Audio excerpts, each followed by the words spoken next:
Cardboard Heroes, comic style illustration. The goal is to create a piece of artwork using non-traditional materials, in this case cardboard, emphasizing the classic comic book style of illustration and relief sculpture techniques. The criteria is you're going to research an iconic superhero or cartoon or caricature of the face. It needs to be a frontal, profile, or three-quarter view, and it must be in the classic comic book style.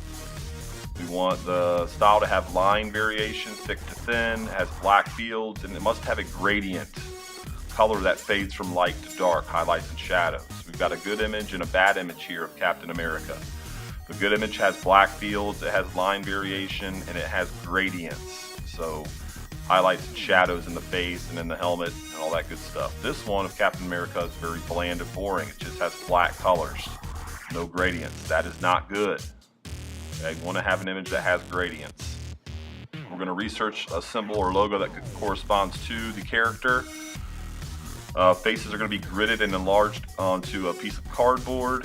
Drawings are going to be rendered in chalk pastel and Sharpie.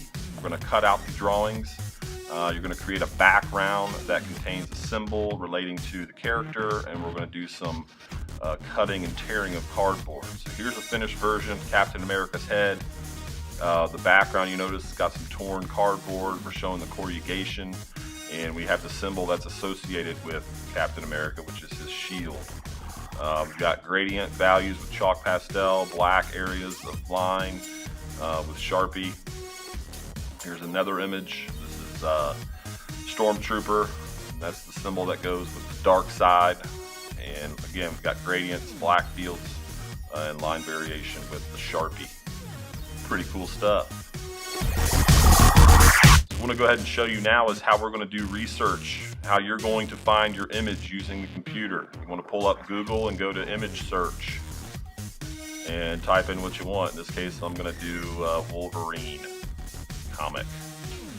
And I'm going to go up to tools up here, click that, and over to size and down to large. What this is going to do is give me large file sizes. That means the images should be nice and clear. So I'm looking for a face. In this case, this one looks pretty good. I can go ahead and crop that image out, so we want to save it.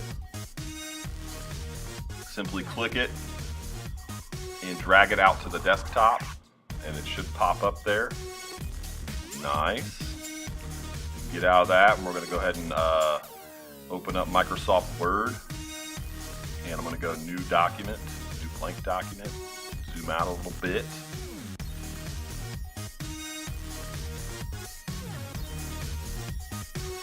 And I want my margins to be different, so I'm going to go, actually I'm going to insert shape. So I want to go insert and down to shape. Then this little panel should pop up here, and we're going to create a rectangle.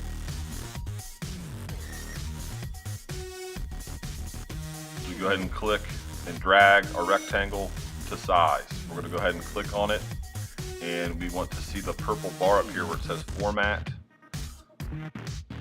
We want to unfill, so go to fill and no fill, and then our line, I want it to be black.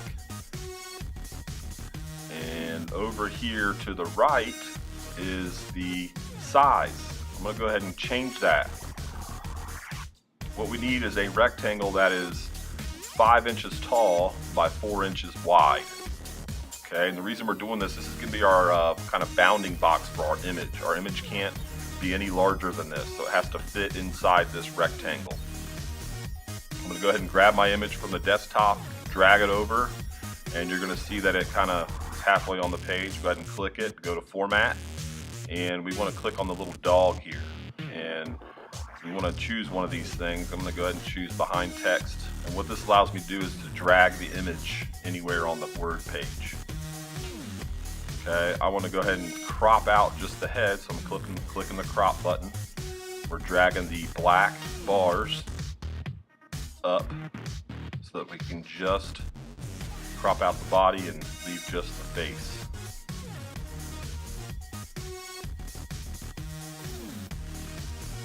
That looks good right there. Go ahead and click off of it, and we want to be able to drag our picture, so I'm going to go ahead and move that down, click on my image, Drag it over, and I'm going to go ahead and reformat that. Whoops, wrong button. Go to Format, and click the little doggy again. We're going to do in front of text. So now I should be able to put my image in front of the rectangle. I'm going to drag it to the corner, and then from the bottom right corner, I'm going to click and drag, and it should maintain proportions. Again, we want the image to fit as well as it can inside that rectangle that we created without skewing the image. And maybe a little bit more, and that looks pretty good.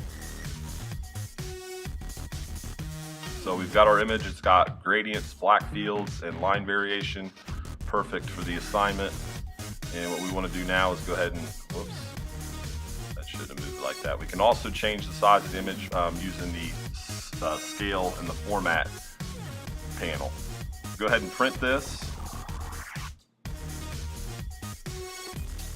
And we will be ready for the next step.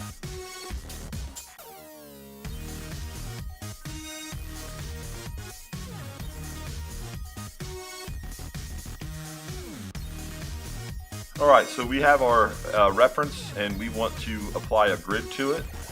We are going to add a 1-inch grid, probably using a Sharpie, to the reference image, and then we are going to apply a 2-inch grid to the cardboard that will be provided to you. 1-inch grid on the reference image, 2-inch grid on the cardboard.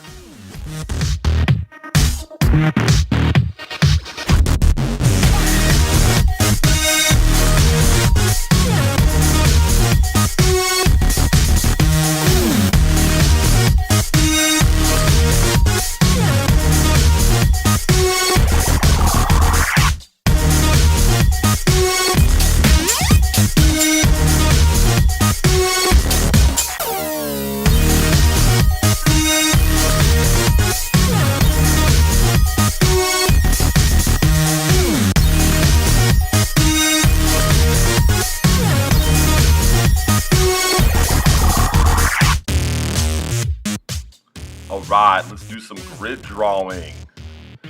Draw as accurately as possible. If you need to subdivide or mark the halfway points, please do so. This is where our final drawing of the face is going to be. Do the best you can.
Okay, we're ready to outline, so we're going to use a thick Sharpie for this. Again, try to be as crisp and clean and as neat as possible. Try to mimic the line thickness and line quality of the reference image. And anything that is solid black, you can go ahead and color in with the Sharpie.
Alright, so we're ready to chalk pastel. From Intro to Art, you know that we always start with base colors, which is normally the lightest color that dominates the section. So in this case, I am using regular yellow. I'm going to add some more golden yellow on top of it just to start to get some variation of color. Putting in some highlights with white. Again, I'm just blending those areas where I place the white. I'm not putting it over the whole thing. I'm going to start to build some shadows with some rusty brown color here. Just to start adding some dimension to the helmet here. I'm going to go over some of the lines with some of that rusty brown just to start adding some depth. We also have pastel pencils, chalk pastel pencils, which are nice and handy for detail areas. Once you're finished, you can grab a eraser stick. This is a retractable eraser. It's very thin. This comes in handy for when you're trying to clean up your pastel. And if I zoom in here, you can see it cleans up really nicely. You want to use this to clean up all of your black Sharpie lines. You can even go on top of where I pasteled to clean up those lines instead of having to reapply black. Just going to go ahead and erase the pastel. Continue this process until your face is finished.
We are now ready to cut. You want to make sure that you have one of these fancy cutting mats and you have your finished pasteled comic book character face or head. And for this, we are going to be using an X-Acto knife. Remember, these things are very sharp and they will cut you. So you always want to make sure that you're cutting away from yourself. We want to try to cut as close to the edge of the black line as possible. Nice, smooth, even cut. And you might have to go back over your cut several times to get all the way through the cardboard. Again, maintain safety, cut away from yourself.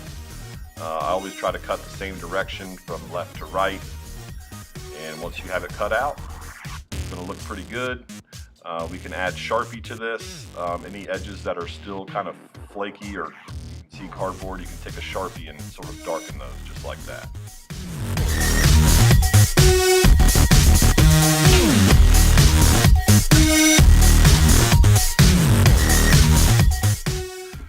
Alright, since we have our face done, we are now ready to start to figure out the background shape. Excuse me. In this case, we should have a symbol that is associated with our character. I'm going to go ahead and place my Wolverine here just so you can see the negative space. This is the area that we're going to use to put our symbol. Show you a little example here. Zoom in so you can see this. Alright, so this is my large piece of cardboard, which is 10 inches by 20 inches, so 20 long ways and 10 height wise. And I've got a Wolverine that is finished that's taking up 10 tall, my nice Wolverine drawing, 10 inches tall by 8 inches wide. Okay, so what we have left is 12 inches. So from here to here is 12 inches, and then we obviously have our 10-inch height. So I'm going to say 10 by 12, and I'm going to divide that by 2 because I want to shrink this down so that we can find an image and be able to grid it. So we're looking for an image that fits in a 5-inch by 6-inch section. So I went into Word and I created my 5-inch by 6-inch rectangle just like we did with our reference image of the head. That's the 5 by 6-inch rectangle, and then I found images and drug them into the 5 by 6 rectangle. And I'm applying a 1-inch grid to this reference image.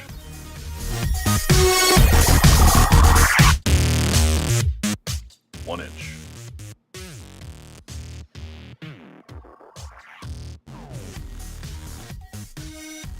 Then go ahead and bring our large piece of cardboard in here.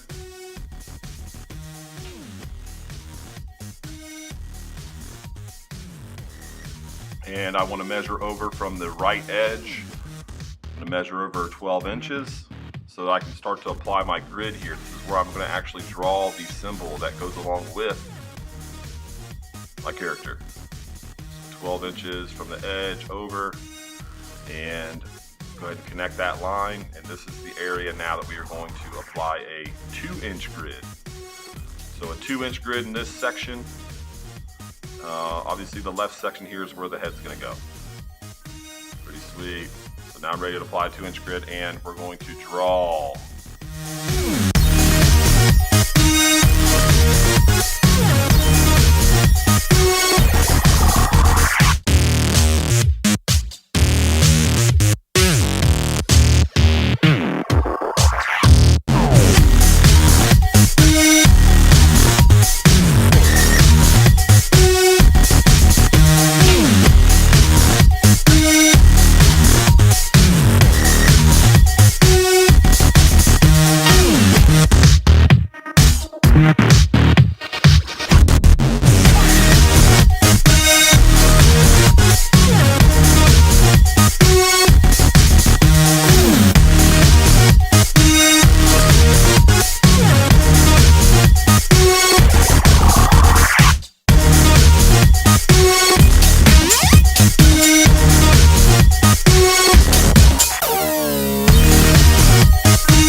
Okay, I want to talk to you about cutting out the background. There's 3 different options. I'm just going to draw a few triangles here just to show you the difference of the options. So the first option here is we're going to take a knife. We're going to go ahead and cut on our line. And I'm not cutting all the way through the cardboard, rather I'm just trying to cut through the top few layers of paper that are on here. And you can see if I flip this over, it didn't cut all the way through, which is good. Take your knife and you're going to try to lift up a corner. Try to peel it up here. And we're going to tear that off. And you're going to notice the corrugation is showing. That's pretty sweet. There are still a few flakes on here, so if you take your knife, you can kind of scratch it and get those little flakes off there so that the corrugation is nice and clean and nice and neat. Looks pretty good. So that's option 1. That would be called a dark value. Option 2 is a little bit more difficult. You don't necessarily have to use this. It's a little bit more tedious, but I'm doing the same exact thing that I did with the first triangle. I'm cutting through the top few layers here, and making sure that I'm not cutting all the way through the cardboard. And now what I'm going to do is I'm just going to try to lift the very top layer of paper on this cardboard. It's a really thin layer. And I'm taking my knife and just slightly pulling it up. And once you get enough of it here, should be able to pull it all off in one piece, and what's going to be revealed is a lighter layer of paper underneath here. Ooh, look at that. And if you take your time and kind of pull it, it should all come off in one piece, and this will be a lighter value that we can use in our background. So we have dark value with the corrugation showing, and we have light value. And this pencil is not really showing up very well. You probably can't read that. So let's go ahead and switch to a Sharpie just to emphasize it. So that's a dark value, boom, right there. And we've got light value. If you want a medium value, that would just be doing nothing to the cardboard. Okay, it'd be medium. So light, medium, dark. You want to use this to try to plan out how you're going to render your background. So I've got my Wolverine here. Symbols, and I want to think about how I want to do this. Do I want the letters to be dark, or do I want the letters to be light or normal? Do I want the background to be dark? This is a planning out phase that's completely up to you. No matter what you do, if you do it well, it will look nice and neat. Okay, maybe I'll do the symbol light. Maybe the claw marks that I added, I'll do those dark. Again, you just want to plan this out before you go into cutting it. I'm going to go ahead and say that the area around the letters is going to be dark. I want the letters to be light, or just normal color. So you want to cut around the letters, and then we'll start peeling.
We've got some student artwork, very nice pastel, nice background image.